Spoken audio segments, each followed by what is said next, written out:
महसूस कर रहा है। तो ऐसे में हम लोग पीड़ित सहारा परिवार के तमाम निवेशकों के साथ डटकर खड़े हैं और निश्चय अगर लोकसभा में हम लोग की भागीदारी होती है तो हम लोग जब भी हम लोग को सवाल रखने का मौका मिलेगा, अंत में 1 मिनट ही सही, 1.5 मिनट ही सही, 45 सेकंड ही सही, सहारा के मुद्दे को रिपीट किया जाए। मुझे लगता है जो लोग हमें सुनने के लिए आएंगे हमारी सभाओं में, वहाँ लगभग 70 से 80% लोग ऐसे होंगे जो सहारा से कहीं ना कहीं उनका संबंध होगा, या तो फिर उनके हित कुटुंब, उनके रिश्तेदार सहारा में कहीं ना कहीं उनका निवेश होगा। तो इसलिए परिवार के साथ हैं, जितने भी सहारा परिवार के पीड़ित हैं, निवेशक हैं, उनके साथ ही उनकी आवाज़ हम लोग बनेंगे। जब भी हमारी लोकसभाओं का जब दौरा होगा, कार्यक्रम होगा हमारे संगठन का, हमारी पार्टी का, चाहे मनोज जी रहें, चाहे अन्य लोग रहें, जो अपने क्षेत्र में प्रत्याशी के रूप में जाएंगे, निश्चय जब अपना संबोधन करेंगे तो उसमें सहारा के जो मुद्दे हैं उनको उठाएंगे। किसी से कोई शिकायत नहीं है। पैसा दे दो, रोजगार के लिए ठेला लगा लेंगे, खुच्चा बेच लेंगे, लेकिन पैसा दे दे। जयराम जी, जिस तरह से लगातार हर एक समस्याओं को आप उठाते हैं, आज देख रहे हैं कि सहारा परिवार जो लगभग ये बोला जा रहा है कि 13 करोड़ लोग इससे प्रभावित हैं। सरकार कदम भी उठाई कि लोगों को पैसा भुगतान किया जाए, पर अभी भी भुगतान नहीं किया गया है। अंतिम उम्मीद के रूप में आपके पास आए हैं, क्या कहेंगे? देखिए, निश्चय ही हम लोग इस राज्य में जो भी मुद्दे हैं, ज्वलंत मुद्दे हैं, जिनसे आम जीवन प्रभावित होता है, उन मुद्दों को हम लोगों ने प्रखरता के साथ रखा है, सार्वजनिक पटल पर रखा है और आगे भी हम लोग सहारा परिवार के साथ हैं। जितने भी सहारा परिवार के पीड़ित हैं, निवेशक हैं, उनके साथ ही उनकी आवाज़ हम लोग बनेंगे। जब भी हमारी लोकसभाओं का जब दौरा होगा, कार्यक्रम होगा हमारे संगठन का, हमारी पार्टी का, चाहे मनोज जी रहें, चाहे अन्य लोग रहें, जो अपने क्षेत्र में प्रत्याशी के रूप में जाएंगे, निश्चय जब अपना संबोधन करेंगे तो उसमें सहारा के जो मुद्दे हैं उनको उठाएंगे। क्योंकि आज मुझे लगता है जो लोग हमें सुनने के लिए आएंगे हमारी सभाओं में, वहाँ लगभग 70 से 80% लोग ऐसे होंगे जो सहारा से कहीं ना कहीं उनका संबंध होगा, या तो फिर उनके हित कुटुंब, उनके रिश्तेदार सहारा में कहीं ना कहीं उनका निवेश होगा। तो इसलिए हमारा मानना है कि ये बहुत बड़ी गंभीर समस्या है। एक आम व्यक्ति अपने आप को एक लोकतांत्रिक भारत में कहीं ना कहीं ठगा हुआ महसूस कर रहा है। तो ऐसे में हम लोग पीड़ित सहारा परिवार के तमाम निवेशकों के साथ डटकर खड़े हैं और निश्चय अगर लोकसभा में हम लोग की भागीदारी होती है तो हम लोग जब भी हम लोग को सवाल रखने का मौका मिलेगा, अंत में 1 मिनट ही सही, 1.5 मिनट ही सही, 45 सेकंड ही सही, सहारा के मुद्दे को रिपीट किया जाएगा और हर बार हम लोग इस मुद्दे को गंभीरता से रखेंगे, क्योंकि यह कहीं ना कहीं हर गाँव को प्रभावित करता है। आज तो मान के लोग चलिए लोग धीरज धर के बैठे हैं, लेकिन जैसे जैसे समय बढ़ेगा उस घर में, उस परिवार में भयावह स्थिति उत्पन्न होगी। बहुत सारे ऐसे लोग हैं जो अपनी ज़िंदगी से मतलब तौबा करने को भी तत्पर हो जाएंगे। बहुत सारे लोग सूचना ऐसी मिलती है कि अपना मतलब आत्महत्या के दौर से गुजरने लगते हैं। 6000 आदमी आत्महत्या कर चुका है। देखिए, जैसे कि आंकड़ा मिल रहा है कि 6000 लोग आत्महत्या कर चुके हैं। आज बड़ा दुर्भाग्य है लोकतांत्रिक भारत में, जहां पूंजीपतियों का अभी हाल ही फिलहाल एक आदरणीय प्रधानमंत्री किसी पूंजीपति को सवाल उड़ा रहे थे, हम नाम उनका भूल रहे हैं, क्योंकि उनको अब उतना हम लोग सीरियसली वॉच भी नहीं कर पाते हैं। क्योंकि सुभाष चंद्रा जी टीवी के कुछ थे, आज उनका कई हजार करोड़ माफ कर दिया गया।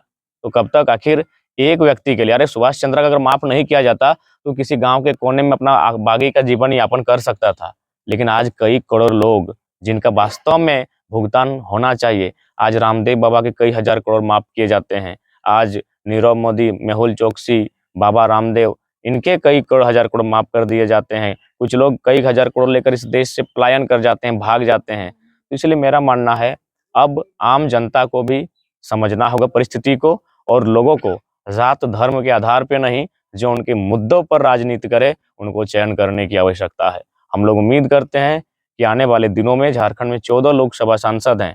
अगर ये 14 के 14 लगातार कंटिन्यूली अगर संसद में आवाज को बुलंद करेंगे तो निश्चय ही बदलाव होगा। 543 कुल सांसद हैं पूरे देश में, अगर उनमें से 543 सांसद, उनमें 2-4 को हटाइए क्योंकि वे उनको कुछ लोग जवाबदेही में रहते हैं, अगर 500 सांसद अगर लगातार समय अंतराल में इस मुद्दे को उठाएंगे तो एक बहुत बड़ा और गंभीर मुद्दा बनेगा इस देश के लिए, और बनना भी चाहिए। तब मुझे लगता है त्वरित कार्रवाई होने की पूरी संभावना होगी। हर एक राज्य के विधानमंडल में इसकी चर्चा होनी चाहिए। तो मुझे ये कहीं ना कहीं गंभीर मुद्दा है, आसान नहीं है। करोड़ों लोग इसमें मतलब निवेशक बने हैं, और आने वाले दिन जैसे जैसे समय, बेरोजगारी, हताशा, निराशा बढ़ेगी, वे लोग आत्महत्या की ओर बढ़ेंगे, जो कि कहीं ना कहीं शर्मनाक है। एक लोकतांत्रिक भारत में, प्रजातांत्रिक भारत में, और उस भारत में जो सामाजिक न्याय, आर्थिक न्याय, राजनीतिक न्याय की बात करता है, सोशल जस्टिस की जो भारत बात करता है, उस भारत में अगर कोई इस प्रकार से सिस्टम से हारकर अगर आत्महत्या करता है तो ये बहुत ही दुखद और कहीं ना कहीं अमानवीय है।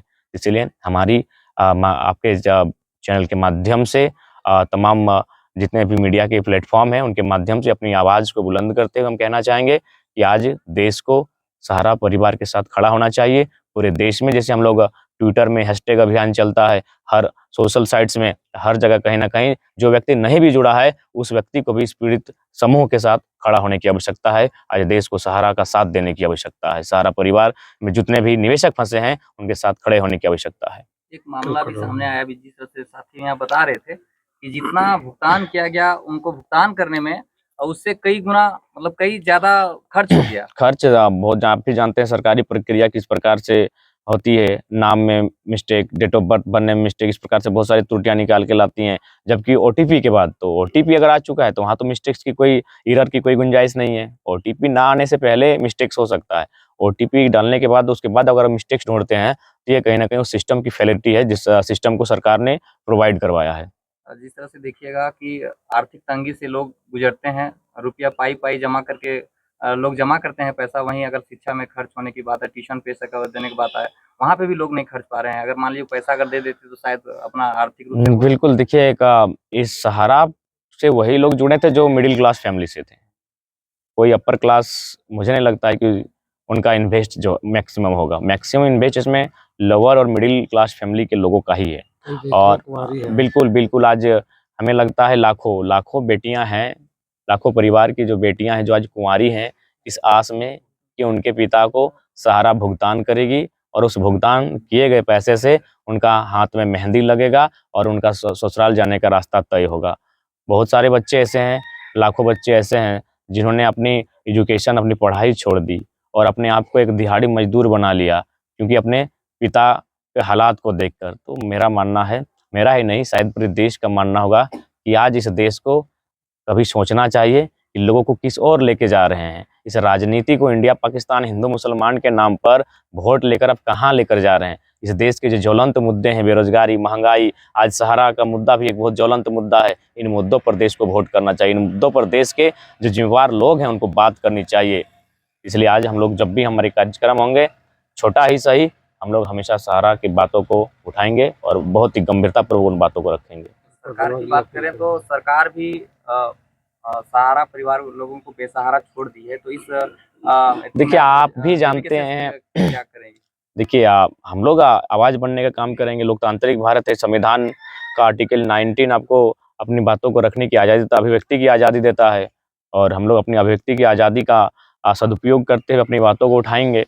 देखिए जहाँ तक भारत सरकार की बात है, आप भी जानते हैं, मैंने शुरू से ही कहा है, वह लुभावनी चीज़ 2-4 को की है, ऐसा बात नहीं कि हम नकार रहे कि उन्होंने काम नहीं किया है, लेकिन जो उनका मूल फोकस होना चाहिए था, वो था पलायन, वो था बेरोजगारी, वो था बढ़ती हुई महंगाई। तो बेरोजगारी तो आज सहारा परिवार में जो लोग जुड़े हैं वो कहीं ना कहीं तो बेरोजगार होने की कगार पे हैं। आज वे लोग कहीं ना कहीं हताशा, निराशा में जा रहे हैं और आत्महत्या तक आ रहे हैं। इसलिए वो विषय जो गंभीर था उस पर वो बात नहीं करना चाहती। वो कॉर्पोरेट, आज देखिए हंसदेव जंगल, एक अडानी के लिए पूरा हंसदेव जंगल निछावर कर दिए। क्या चल रहा है देश में भाई?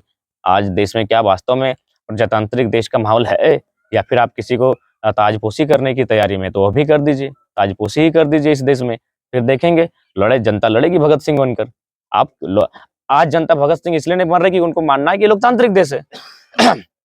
ऐसा थोड़ी है कि भारत वीरों की धरती है, यहाँ कायर कोई नहीं है। लेकिन ये लड़े किससे? संविधान से। क्यों संविधान? आखिर लड़ना तो पड़ेगा संविधान के दायरे में जो आएंगे। तो भाई संविधान तो बाबा साहेब के द्वारा, उनके साथियों के द्वारा निर्मित संविधान है, उस पर हर किसी की आस्था है। आप घोषित तो कर दीजिए कि हम अंग्रेज की तरह तानाशाह हैं, आप घोषित तो कर दीजिए कि हम राजा हैं, फिर ये लोग भगत सिंह बनेंगे। लेकिन अभी समस्या ये है कि लोग, हम ये मानते हैं कि भारत लोकतांत्रिक देश है, भारत प्रजातांत्रिक देश है और ये भगत सिंह का देश है। तो जब भगत सिंह का देश में भगत सिंह के लोग ही देश को चला रहे हैं, तो फिर नया भगत सिंह क्यों बने? इसलिए इससे अच्छा है कि ताजपोशी करे, अपने आप को राजा घोषित करे, और वही माहौल है। आप देख सकते हैं, चाहे चंडीगढ़ का मेयर का चुनाव हो या किसान आंदोलन हो या फिर अन्य मुद्दे, आप देख सकते हैं ताजपोशी की तैयारी है ये। तो इसलिए चूंकि क्या है कि आज भारत, सही बात है, इमोशनल कंट्री है, भावनाओं का देश है। ये लोग तार्किक नहीं हो पाने के कारण, आज तार्किक होते हैं तो ताजपोशी का भी विरोध करते हैं और आंख के सामने जो उनका अंधेरा है और धुआं छाया है उससे हटकर देखते हैं सच्चाई को। लेकिन आज परिस्थिति ऐसी है कि 30 से 40% लोग उस सच्चाई को देखना भी नहीं चाहते हैं। आज उनके लिए हमारे आदरणीय भगवान के समान है लोकतांत्रिक देश में। लोकतांत्रिक देश में जब भारत का संविधान आर्टिकल 18 कहता है कि आप कोई ऐसा टाइटल ही नहीं रखेंगे जिसमें राजा, महाराजा, शहंशाह, सम्राट, चक्रवर्ती आएगा, तो फिर आज उस राज्य में भी संविधान में साफ-साफ लिखा है आर्टिकल 18 में, उसके बाद भी लोग राजा, महाराजा और भगवान मान रहे हैं। तो ये परिस्थिति है। 40% लगभग लोग ऐसे हैं जो बिल्कुल भी माने इन मुद्दों पर खड़ा नहीं हो पाते हैं। और साथ ही हम आह्वान करेंगे, कल कोडरमा में सहारा समूह जो निवेशक हैं उनका एक सभा है, कार्यक्रम है, जिनमें आगे आंदोलन कैसे होगा, आगे इस लड़ाई को कैसे लड़ी जाएगी, जिसमें हमारे आदरणीय बड़े भाई मनोज यादव जी रहेंगे, हमारे बड़े भाई दिनेश साहू जी रहेंगे, हमारे वरीय उपाध्यक्ष मोतीलाल महतो जी रहेंगे और हमारे जितने भी जेबी केसेस के उस क्षेत्र के लोग हैं उस सर्किल के, मैं उनसे सादर निवेदन करना चाहूँगा इस कार्यक्रम में अपनी उपस्थिति देंगे, अपनी भागीदारी देंगे। और मैं बाकी सबसे कहूँगा कि सहारा के जो निवेशक हैं, कई करोड़ लोग, कई करोड़ परिवार आज सबसे पूरे देश से आह्वान करता है कि देश आज उनके साथ खड़ा हो। जहाँ पे वर्तमान सांसद सब गूंगे बने फिरे हैं, वहीं टाइगर जयराम जी जो गिरिडीह लोकसभा से भावी सांसद के रूप में देख रहे हैं, तो क्या आप जीतकर जब जाएंगे दिल्ली तो क्या इनके मुद्दों को आप उठाएंगे दिल्ली में जाके? देखिए, मुद्दे तो वहाँ दिल्ली, वो तो अलग विषय है, दिल्ली में तो उठेगा ही उठेगा। हम लोग जब अभी भी उठेगा, जहाँ-जहाँ हमारी सभा होगी, जो राजनीतिक सभा भी होगी, उसमें भी उठेगा। मुद्दे हमारे हमेशा उठेंगे। हाँ, ये है कि एक मुद्दों को उठाने में एक आपके शब्दों का जो स्थान होता है, उसमें एक गरिमा होती है। अब जो सड़क में जो मुद्दों को रखते हैं और जो सदन में रखते हैं, दोनों की गरिमा में अंतर होता है। तो निश्चय ही आज हम लोग सड़क में उठा रहे हैं, आज सभाओं में उठा रहे हैं, कल सदन में भी उठाएँगे।